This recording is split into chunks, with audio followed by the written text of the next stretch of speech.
I solemnly swear that I will tell the truth, the whole truth, and nothing but the truth. So help me God.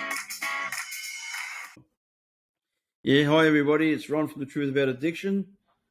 Really nice to be here today. I've got an incredible guest to share his experience and his strength and what he's been doing. And we've got Jack Tout. Jack's a friend of mine, and he's the youngest guy we'll probably have on this show for a long time. And yeah, he's a really, really good person, mate. He's doing good shit. All right, Jack, welcome, my friend.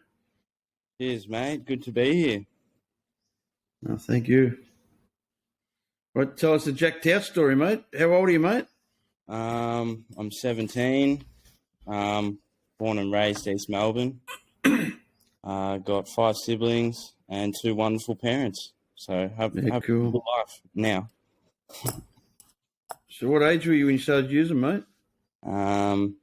Started smoking chuff at 13, and then slowly progressed. I don't know, typical shit. Smoke chuff. A bit later, you start trying other shit because it's not the same anymore, and then yeah, move on.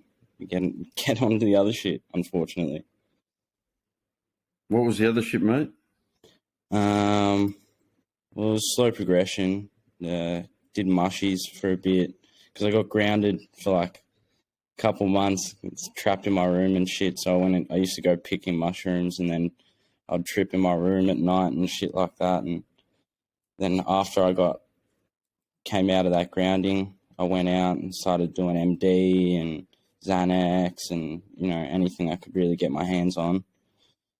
And ended up on the meth at 16, which is the last place I thought I was going to be at when 13, but I ended up there. It just proves that weed is a gateway drug, I guess. Yeah, for sure. So once your family found out you were using, then you couldn't hide it anymore, I guess. And No.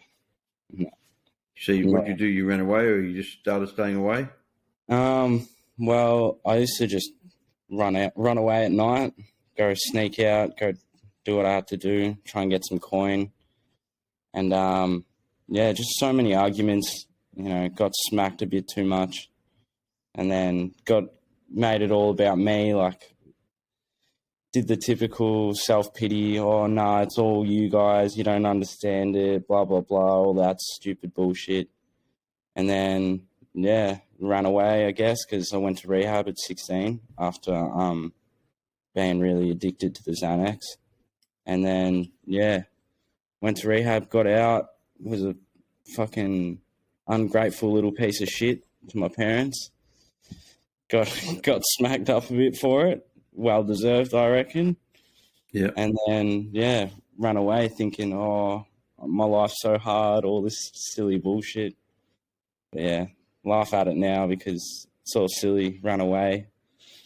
Did my own damage, unfortunately. But yeah, is what it is. Yeah, exactly. So were you into sport and everything as a kid? Yeah, I was heavily into sport.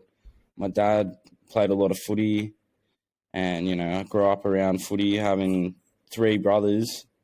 Who play a lot of footy, indoor footy. Used to go out because back when I was a kid, we used to have a gate that led into a park in Ringwood, and we used to go out in the winter days when it's all muddy out in the grass. We used to play gridiron and all this sort of shit, and just my whole childhood was athletics, playing tennis, even though I didn't play tennis, just doing any sport I could.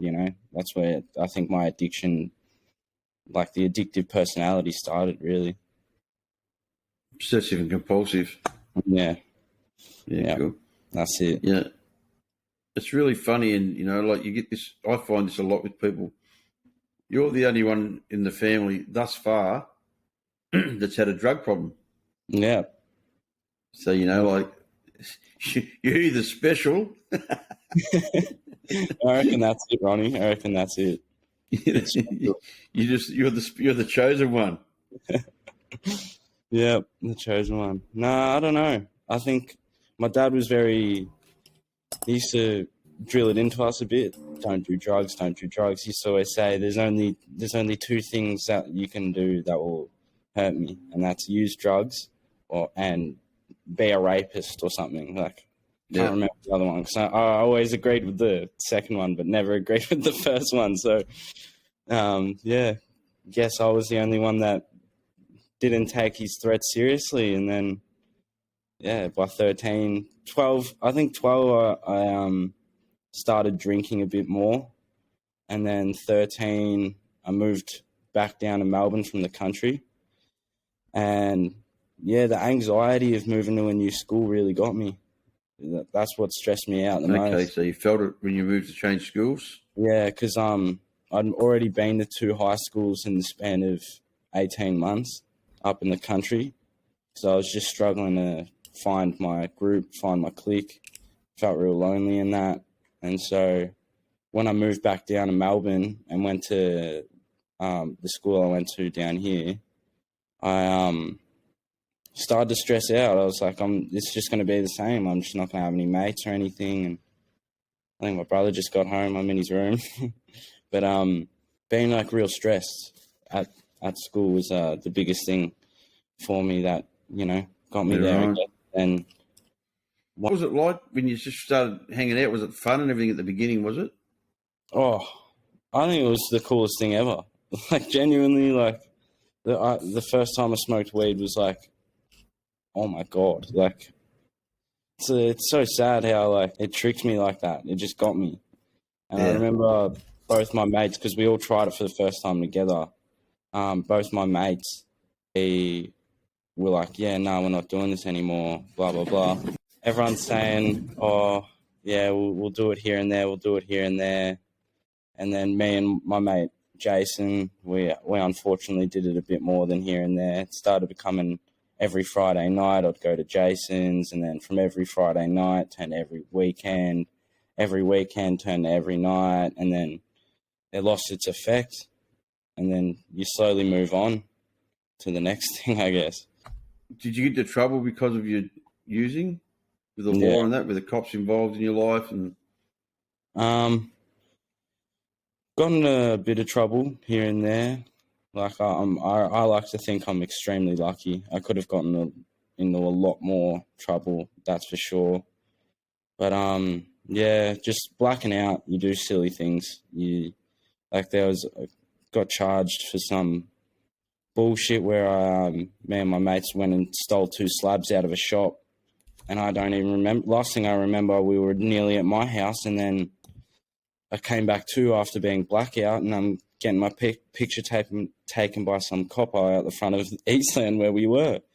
And I was like, I just remember coming back to and just being like, what the hell? How does this even happen? Last memory I had, we were nearly home.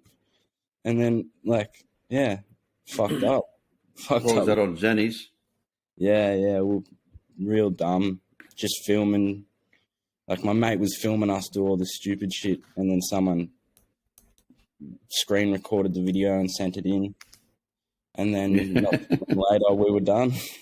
Yeah, right. Intelligent crime. Fun-loving criminals. Very, very intelligent. Hey, Mr. Big. Stupid. That's right, mate. That's good. You don't want to be successful at that shit anyway. Yeah. Oh, gosh. Could have definitely been a lot worse. That's for sure. We were definitely not the smartest, but I think that was more just the drugs. We weren't thinking. We weren't there. Like, I used to always say that to my parents. We weren't there. We were just blacking out, just not even ourselves in the slightest, just fucking copping it. Yeah. Do you reflect back on, how were your family handling it at that stage? Remember what it was like, your relationship with your brothers and sisters, your mum and dad? What was that like, brother? That was probably the hardest thing for me. I felt like I lost them. Felt like the biggest outsider. I felt like I'd ruined everyone.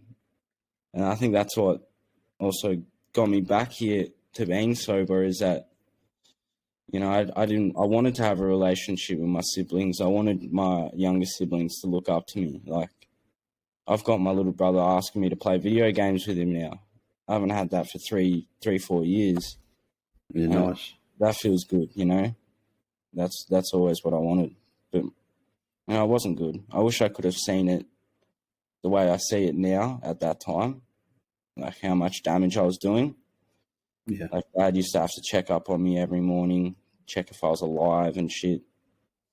Like I didn't know that that's where it was at, but it was where it was at, and I just wish I knew a bit more at the time. You had some seizures or something, didn't you? Some medical procedures or something for the last year. I had like 5 seizures in the last 2 years. Pretty average, but yeah, just you don't even know. That's the worst thing with seizures is I would do it like I would traumatize my mates. I'd just drop to the ground and start seizuring in front of my mates, and they're sitting there watching it and remembering every last second of it, and I just wake up like nothing's even happened, like I've just been asleep, and I don't remember any of it, so it couldn't really scare me out of doing what I was doing. Yeah. And so it just kept on happening and fainting and, you know, knocking myself out and just stupid shit. Do you remember how you felt when you were out there, Jack, when you were walking around the streets at night alone and no money, no drugs, no nothing, just it's hopeless and horrifying? You feel pretty worthless. You know, as a 17-year-old kid, it must be tough, seriously. Very, very worthless. But you don't know where to go. Well, at least for me, I didn't know where to go. I didn't want to be in a resi. I started feeling bad because I was jumping house to house. I didn't feel like I could go home because I wasn't a part of my family anymore. Like, it's really just not where you want to be, like at all. And then you can't get a single second to yourself.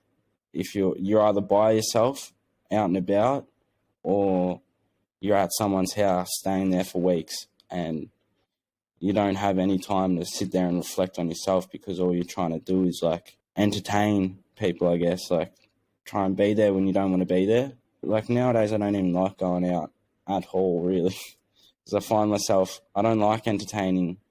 I like being by myself, I guess.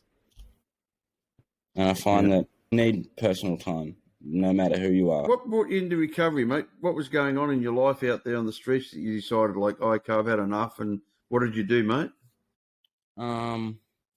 Well, after my last seizure, I got admitted to Child Youth Mental Health Services because, you know, I was using the gear and shit, so I was paranoid and all silly and whatnot, just being an idiot, really. And then sent me to Kim's, and I forgot I had an appointment one night, and my mum wanted to come pick me up to get me home so I could do the appointment the next day. And I just started passing out. I was like, I'm going to do something bad's going to happen. I can sense something bad's going to happen. Started freaking out my missus because I was yelling and screaming and nothing I was saying was making sense. I was pinging off the walls. I was just mental, paranoid as. And I ended up just texting my mum and saying, Mum, I've relapsed. I'm not doing well. I think I might need some help. And then, yeah, they came back home, moved back home finally after nearly a year. And, yeah, got in touch with you. Rest is history, I guess. Yeah, cool. The rest is history. Yeah. So, how long you been clean now, mate? I think it's 54 days today. Yeah, 54. 54 days. Pretty incredible, isn't it? Oh, it's the best I've ever done. 54 days completely drug-free. Best I've ever done. Pretty proud of myself, to be honest. Very, So very you should proud. be. What's your day like today? You know, like when I say today, I mean the last 54 days. Bit different to using. I haven't worked this week, but I've been working with my brother, who's been big help to me. He asked me if I wanted to work when I was still using and not living at home, and I took the opportunity and kept procrastinating on it. And then I moved back home, working with him, try and spend as much time with my brothers as I can and my dad and my mum. Just try and be around the family. And I was talking to my girlfriend yesterday about it, and she was like, "Oh," she said something about you have to be around your family, and I was like, "No, I choose to be around my family now. It's a whole different thing. Like, I want to be around my family. I like doing things with my family. You know, you push them away so much, and then you realize that you are fully alone, and you know, and then you start. When I got clean, I started hearing all the shit that they were saying. Like, not saying like they would see me on the street and they wouldn't want to come up to me because they were worried about how fucked up I was, and I don't blame them, but that to me is like, fuck, I can't believe like my own family couldn't come up to me. Like, it hurts at the end of the day. You don't want to lose your family. Well, at least me, you know, I definitely don't want to lose my family. I don't think any of us do. I think all of us just want to be loved and we want connection, you know? Yeah, definitely. And the trouble is with drugs, it takes away all connection. Yeah. You know, you shut down, you know, as a human being. Took a bit, and I think I still need to work on it, but yeah, it took a bit of effort to get that connection back with my siblings and stuff like that. You know, it's I think the worst feeling I've ever felt is feeling awkward and uncomfortable around my family, because you just feel like, if I'm not comfortable around my family, who do I have to be comfortable around, you know? And I think, you know, you play so much of a game of trying to be someone and, you know, trying to hide your reality. At the end of the day, it does nothing good for you at all. Now I'd just rather be myself, whether that's fucking staying home, playing video games with my little brother, or going out and seeing my mates. I don't really care. As long as I'm being myself, I know I'll be happier than I was. Yeah. And staying away from drugs. So, if you stay away from drugs, you're a chance of having a good life, aren't you? Yeah, exactly. Got my license yesterday, so you know, that's incredible. Yeah, congratulations, that's really cool. Everything's changing, so it feels really good. It feels really, really fucking good. So in 50-something days, you're working, you've got your hours, you got connection with your family, you're back at home. Like miracles happen, you know. You put down one thing and you gain everything. Exactly. It's such a nice thing. It blew my mind, honestly. Like, because for so long, like, I went to rehab, gone through Kim's and all these psychiatrists and psychologists and shit, trying to find a way for me to like fix my way of thinking.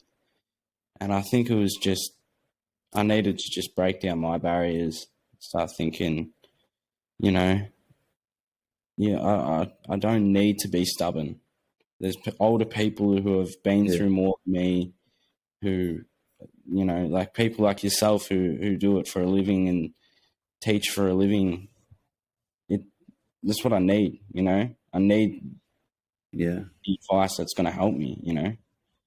None of that bullshit of self-pity like, oh, I forgot to fucking bring this out.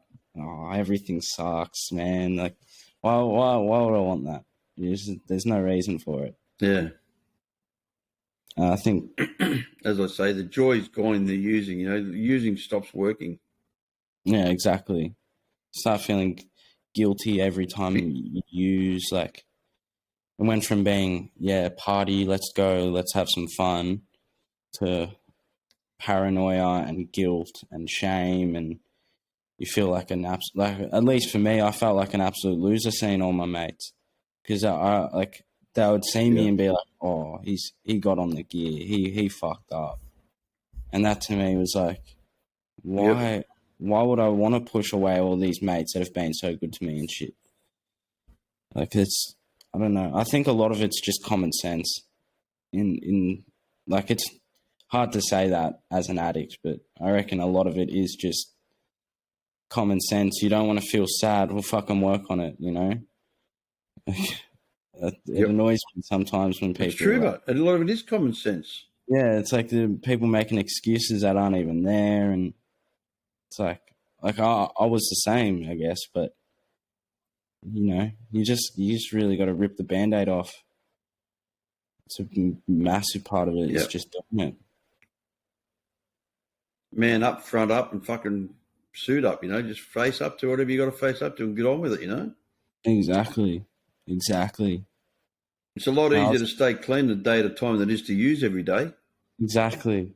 You're not fucking stressing out about, I'm going to run out of gear. I need to pick up bricks. I need to do this. I need to do that.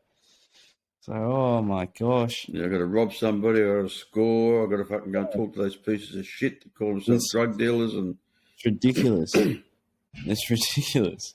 Yeah. Oh, it's not mate. good. What are your plans for the future, mate? What do you want to do with your life? What do you want to do? I know you like music. Yeah, music. I think music's a big one.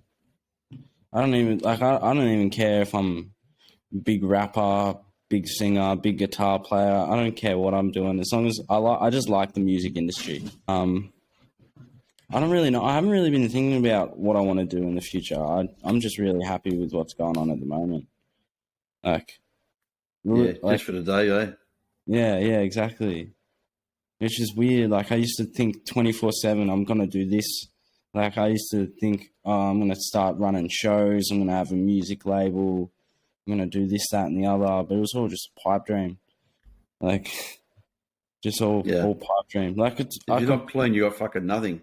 I could make it happen now, but at the moment, I'm just happy to be around my family. I've learned recently how much family means to me, and I'm fucking so grateful for it.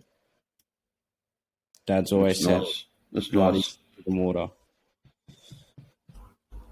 So. Yep, 100%. Yeah, my kids are the most important thing in my life. Mm. I know your dad's the same. I know exactly the same. I know, and Mum's the same too. I know that you're very family orientated people, and it's really nice to see that you actually are back. Jack's back. Yeah, Jack's back. You can actually be part of it. Jack's back. Jack's back and better than ever. Dad said it to me the other day. He was like, "I can't wait to go on a holiday and you're not withdrawing."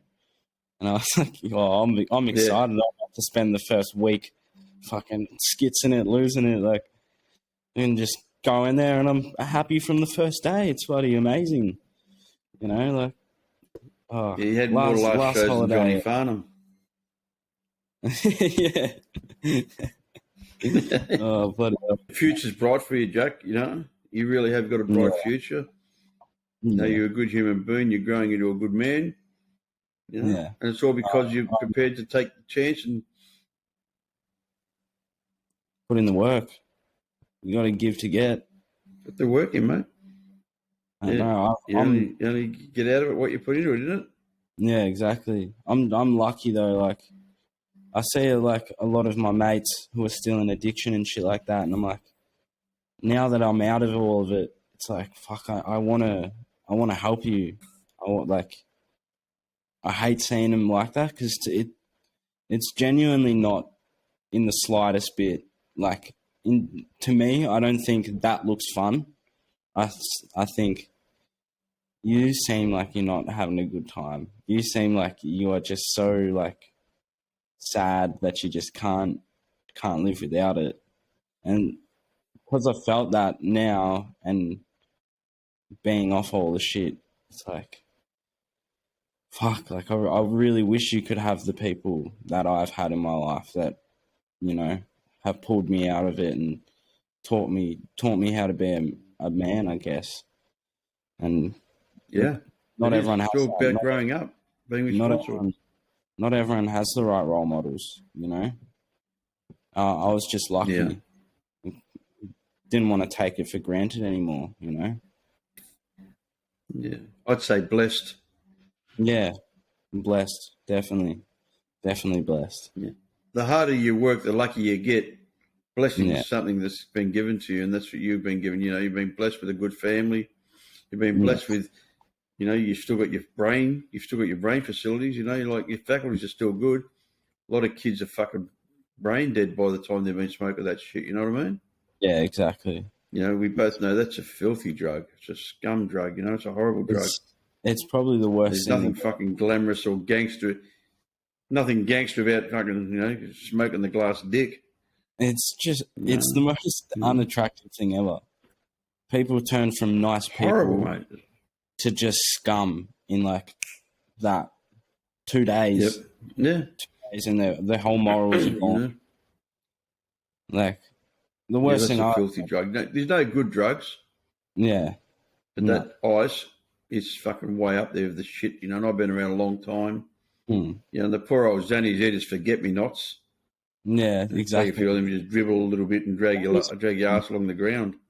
The way I see it now is because all the cutters have come out. Like everyone, what everything's cut with now is it's come out, and straight Xanax isn't even Xanax. You're just doing synthetic opiates, and you're getting addicted to being a zombie, and that's about it. And you're not remembering any of it either. So you're just fucking, you're just not really doing anything with your life at that point. You're just zombified. Oh, wow. Yeah, just for the day, we don't have to worry about that, mate. We're so blessed. Oh, so blessed. We're so blessed, Nina. So, what do you got planned for the weekend, mate? Just driving, getting the hours up. Just came for that. Some hours. Yeah, go for a drive, buddy. I think it's going to be good. The future's, you know, cool. You just need to take in reality. That's what I reckon. Reality needs to be cool, mate. Reality is a good thing. Yeah, exactly. Yeah, because we try to escape from reality for so long by taking drugs, and all we were trying to escape from was what we thought and what we felt. And you're just trapped in that. It's nice to feel and fucking think. Yeah, you're just trapped in the loop that you've created for yourself, I guess. It doesn't matter why we took drugs and, you know, all the disease of addiction, or all that sort of stuff. That's all not relevant. The only thing that's relevant is what we're going to do today so we don't take drugs. Yeah, exactly. You know, the rest is just philosophical bullshit as far as I'm concerned. Yeah. The reality is just for the day you don't need to use drugs anymore. Just for the day you don't want to use drugs, which is even better. Not wanting to is even better than needing to. Yeah. Oh, best feeling is like I say to my mates, because a lot of my mates have pulled up. They're not clean, but they've pulled up. They've almost recognised that, well, we're all going bad. And I was talking to my missus about it, and how she said, I want to go for a drink. And I was like, yeah, I guess I'm just a future designated driver, am I? And she was like, yep, that's it. And I was like, well, I'm happily going to be the designated driver. That'll be amazing for me. Be everyone's Uber. I'm fine with that. I'm just not worried at the moment. Yeah. I don't One of know my good friends, he reckons New Year's Day is his most favourite day. Yeah. Because everyone's got a hangover, and he rings them up really early and he yells down the phone at them all. Hey, mate, how are you? Happy New Year! You know? That's going to be they're like, oh, man, fuck off. You don't fuck off. He's like, hey, go, mate. You know? Yeah, that's his favourite time of the year, so he can ring up and hassle all his mates that he used to use with. Yeah. You'll be doing that. I can see that. I can see it as well. And people already say I like it too. I like taking the piss out of people. People already say to me, you're so loud, mate. What happened? You're so loud. I'll go into my missus and I'll start shouting. And I won't even realise that because I'm so energetic now, I don't feel like all drowsy and shit. So I'm just like, blah, blah, blah, just screaming. Like yesterday I came in and she's gone, stop, like the first thing, like stop yelling. And I was like, I'm not even, I'm just talking. And she was like, you're not. And then next minute her mum walks out and she'd been asleep and I'd woke her up and I was like, oh no, like too much excitement, too much energy, which I've never had, so I love it. I just love it. When I met you 50-something days ago, you didn't have much energy, I tell you now. So rejoice and enjoy it. It was this. This is what it was. Yeah, exactly. That's it. Yeah, hiding your face. I don't know. Yeah. No, mate, you've come a long way. You've come a long way, mate. I'm proud of you, and I hope you're proud of yourself. I know your family are. Definitely. I really appreciate you coming on the podcast because I want people to know what it's like to be 17-year-old, addicted to drugs, trying to battle their way through, and that you had the courage to stand up and say, "I need help," and I'm sick and tired of being sick and tired. Yeah. Because that's what happens. We get sick and tired of being sick and tired, mate. Exactly. It's all within time. All right, Jack. Thank you very much for coming on The Truth About Addiction. Cheers for having me, I Ronnie. look forward to spending many more years of talking about recovery with you, brother. Yeah, beautiful, mate. Beautiful. Keen for it. You be safe. Have a good one, Ronnie. I solemnly swear that I will tell the truth, the whole truth, and nothing but the truth. So help me God.